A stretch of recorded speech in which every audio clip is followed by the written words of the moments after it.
So now some people are going to talk about how there is benefits to hate. There's evolutionary, makes sense. You need to long term be fearful of something and create this construct, and that you hate this thing. Like holding grudges can't exist in nature. Have you ever seen, like, there's lots of videos on like honey badgers and these mean, just there's mean things out there. Right? And they're not everywhere, but there are a few that are probably, it would seem, just grumpy motherfuckers. And yes, there's evolutionary benefit to that. What I am saying is we're not that mechanistic. It's not just the evolutionary hate circuit. And so using that argument is kind of useless. It's that yes, there's an evolutionary benefit to hate. There was a time in which it is, when you're not rational, you're more apt to survive by being aggressive, by taking out your enemies, by looking at it as a danger. Yes, we live in a rational time where we don't need those constructs anymore. And that in a rational mind, those things can stop us from engaging in a healthy way with each other. And we live in a way where we have to engage with each other. We should. That's our healthy way to live. And that it is, in no small part, in existence to protect from vulnerability. It's one of our psychological constructs that exist that doesn't seem to make as much sense as we'd like, mainly due in no small part to the lack of understanding of what it is to be human, how we actually work, what is consciousness, what are emotions, what are these feelings that we physically seem to get, how do we work with one another, where we came from, all of these things. That's the funny part, is once you add active inference and you shave off a lot of the stories, you look at embodied cognition and you look at the extended mind, you don't need anything else. It explains everything. The difficulty lies in our unwillingness to allow things to be what they are, that the narratives must take precedence. We are wired that way. We can rewire ourselves, but it takes works. It takes work. It takes presence. It takes a release of hate. Now you'll notice that some of these things I'm talking about, they have spiritual significance. Buddhism, Christianity, pseudo religion, Jedi, Yoda, right? It's because it's tied to the fundamental metaphysical nature of man, of humans, that we need to love, and that hate has been around and will be around, but it does not need to be around. It's around because we make it around. And it goes down to the core of what it is to be us. And so that accepting what things are is huge, and not accepting what they are is just as huge. That is what shaped the world we live in today.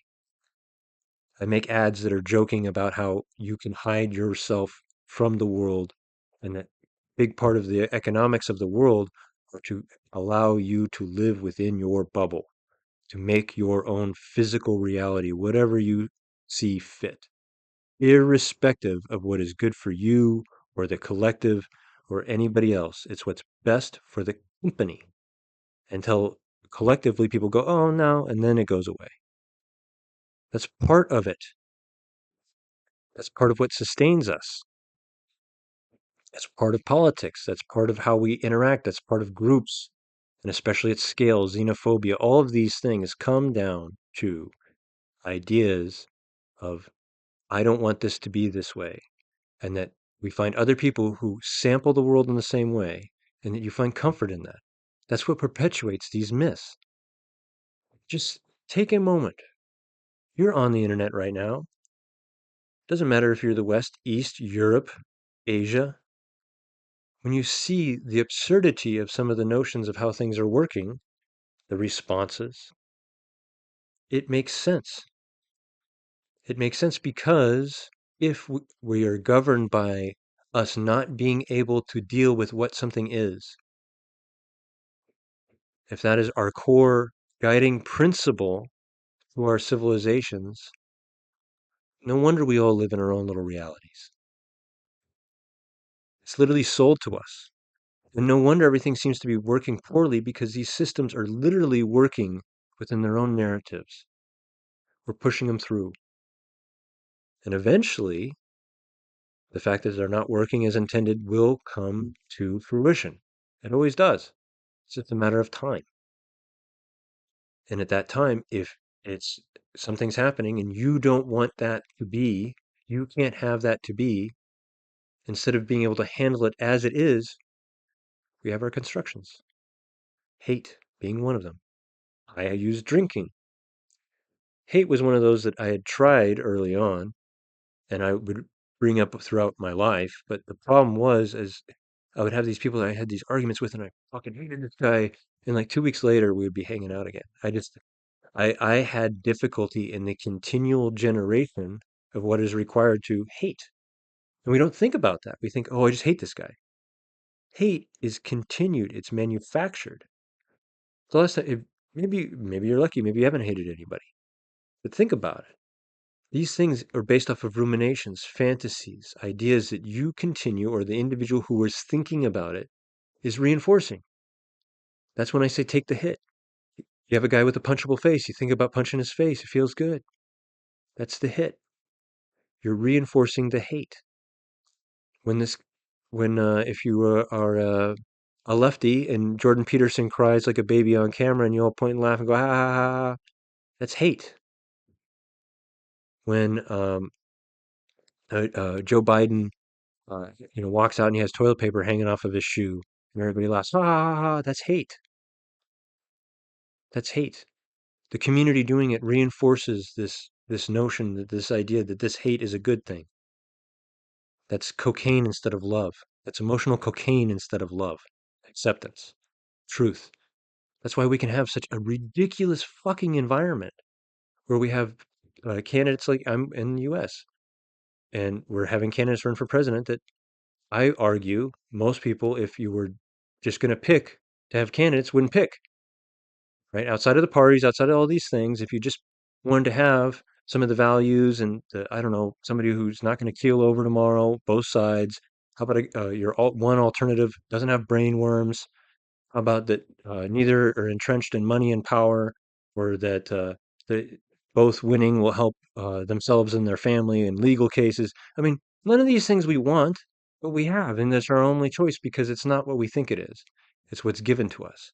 It's a system that's working based off of hate, based off of fear, uncertainty, and doubt, and the power that gives those people who are in charge. So when I said earlier, we're not taught about love and hate, yes, there's a lot of reasons. There's religious reasons, there's spiritual reasons. But for the most part, we're not taught to be good citizens because it doesn't benefit the system. It's not what the system is for. It's not a conspiracy. It's just the nature of it. It's because we don't know what it is and we're acting like it's supposed to be what it is. And we actually get offended and act weird and get upset when we challenge it, even with evidence. That's why it doesn't change. That's why it is what it is. Because we act like it should be that way. That's why everything is the way it is because we act that way. And those that don't do anything are just as involved. If you sit back and stay silent and do nothing, you are adding to the volume of the minority of people who make all of this noise. That's part of it. That's part of it. That's also part of love and hate. It's acceptance. And it's not it's accepting what things are and allowing them to continue. Like there's a difference between just ignoring it. If you truly accept it and you think that you can't accept it if there's a real problem. You can't. You have to at least address it or update it in your model or do something to deal with it. True acceptance.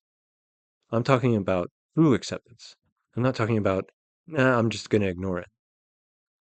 It's not important to me. That's that's a construction. You live in this world too. You're involved. I understand if you don't want to get involved, but you can't say that you shouldn't be involved. That's the point. When we don't do anything, we allow the crazy, nutty bullshit that's out there to grow in volume, to reach more ears, to generate more crazy bullshit. That's why it's going to keep spreading. There's nothing to stop it. No system is going to come and stop it. The system is generating it. That's how it works. And it comes in no small part because we don't understand love and hate. The love and hate we practice comes from VHS. instead of our hearts and souls and minds and bodies. It comes from books and pages and TV shows and what grandma said and a bunch of other nonsense.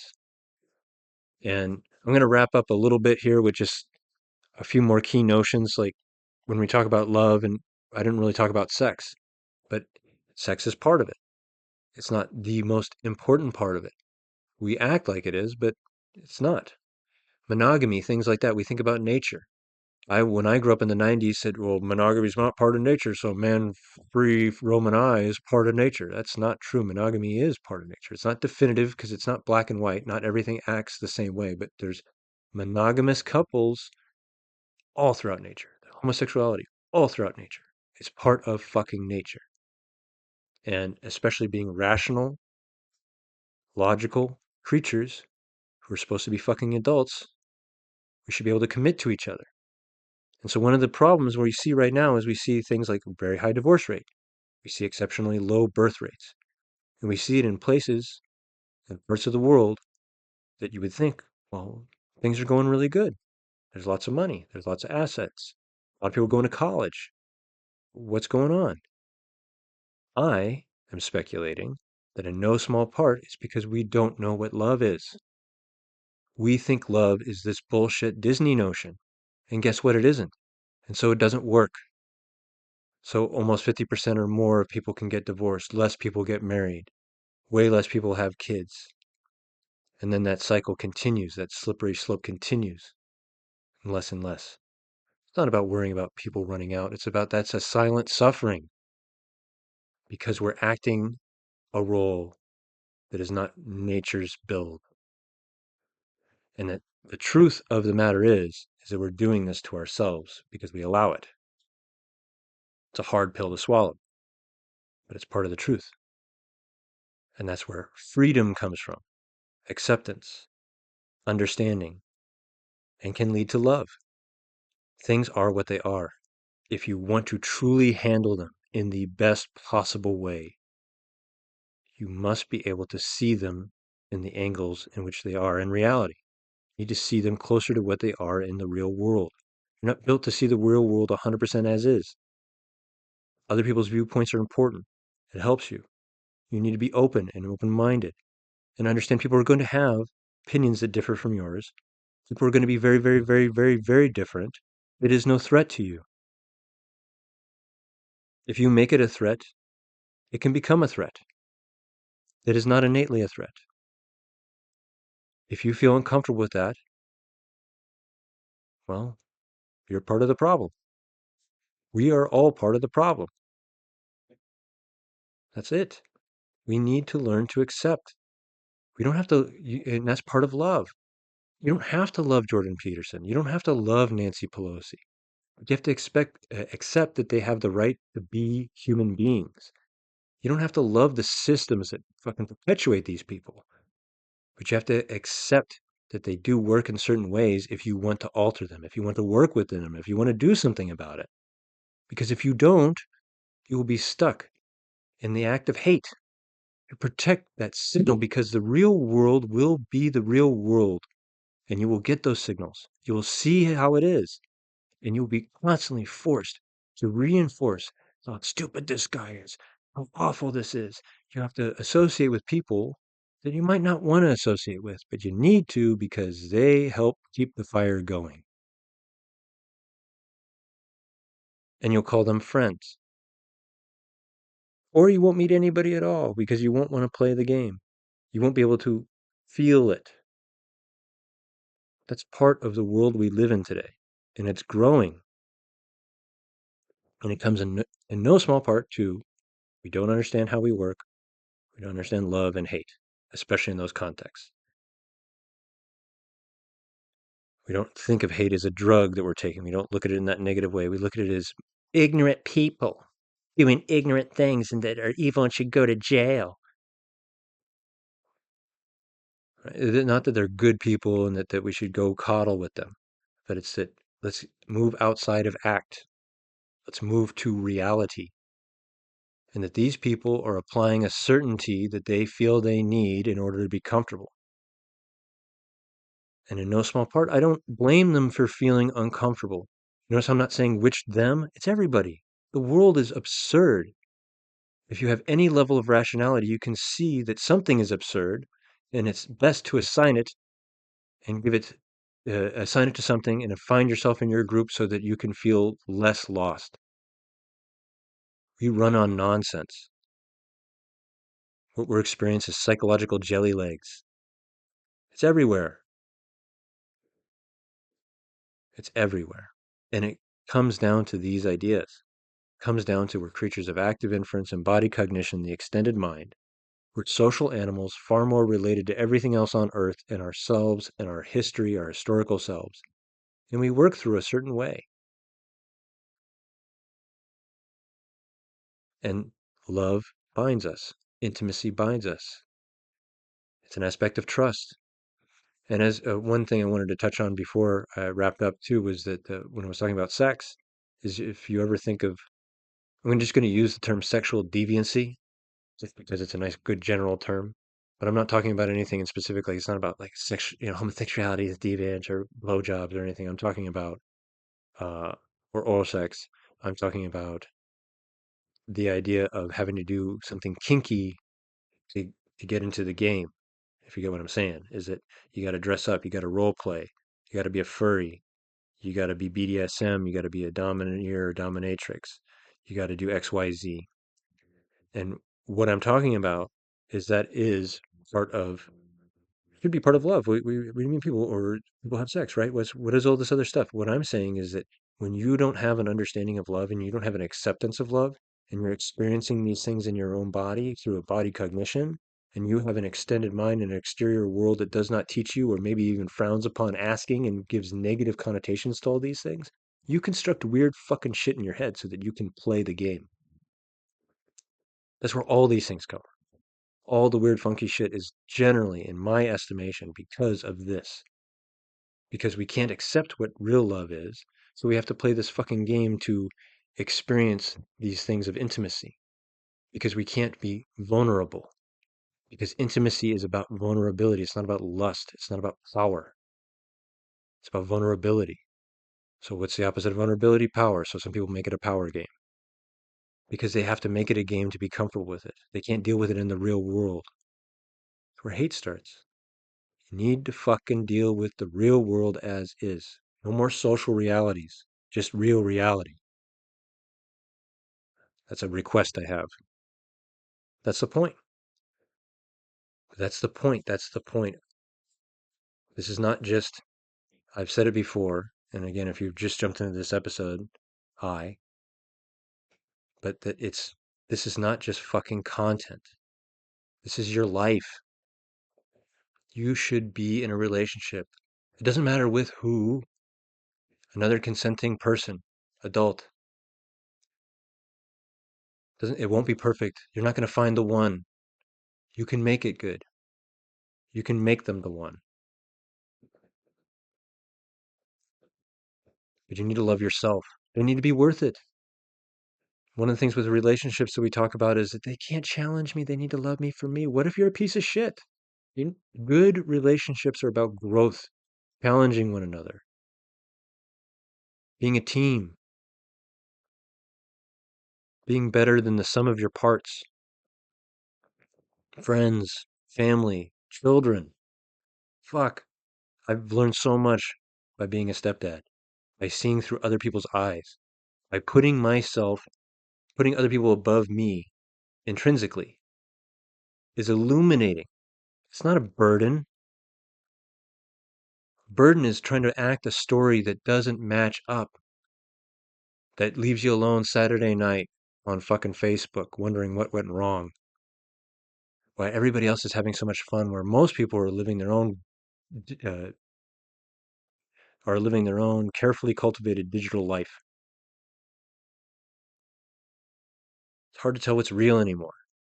But you know what is real? Love, acceptance. You know what's not? Hate. Because hate comes from the inability of dealing with reality as is. It's not very sexy, is it? It's pretty fucking stupid. It's not helpful. But belittling does not help. But making it okay does not help either. It is not a benefit, right? If you want to take your hit of your emotional whatever, that's fine. Don't do it in the public space. That's the issues. We drag everybody else. Literally, people are emotionally using. That's the point of the internet. It's fucking nuts if you think of it that way. But the idea is that if you're willing to accept things for how they are, you'll be more free. You cannot hide from it. Your system will tell you when things are wrong compared to what you believe. You don't have perfect control of that system. You have some. And it's easier to construct something like hate. It can even make you feel less alone, but it is detrimental. It's a drug. It's the same idea and action of a drug. You are subduing the signal, the tense feeling. You're artificially reinforcing something that is not true to make yourself feel better, to alleviate and cover your vulnerability. That's kind of gross. And we're governed by that. We all do it. We only see and talk about the really high flowers, the most brightest, ridiculous acts, but we all do it. That's why no matter how many discussions on racism we have, no matter how many discussions we have on these ideas, nothing ever gets done because we are not talking about the real core of it. It's like talking about coughing as a symptom forever, but never fucking understanding that there's colds and flus. That's where we're at. And we can change. And it starts with you accepting that you are good enough, you're smart enough, and doggone it, people like you. And not laughing at it, because you can be. That's not bullshit. It's only bullshit because you make it bullshit. If you make it bullshit, it is definitively bullshit.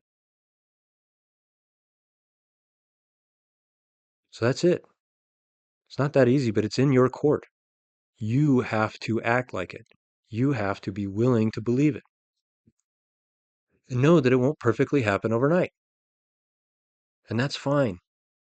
And that people are going to suck. And that's okay too. Because we can do better.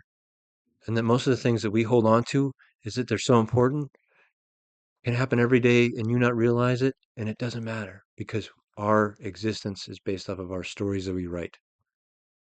And then when we accept, we are free to live a different life.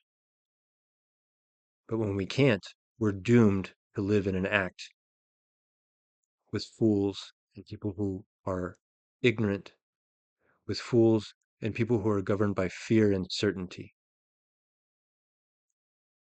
And those people govern us because we put them in power, because we stay quiet or we join one of the bandwagons. But we do that because we don't know what the signal means. It means to wake up, pay attention, connect, be free. Self-generated podcast.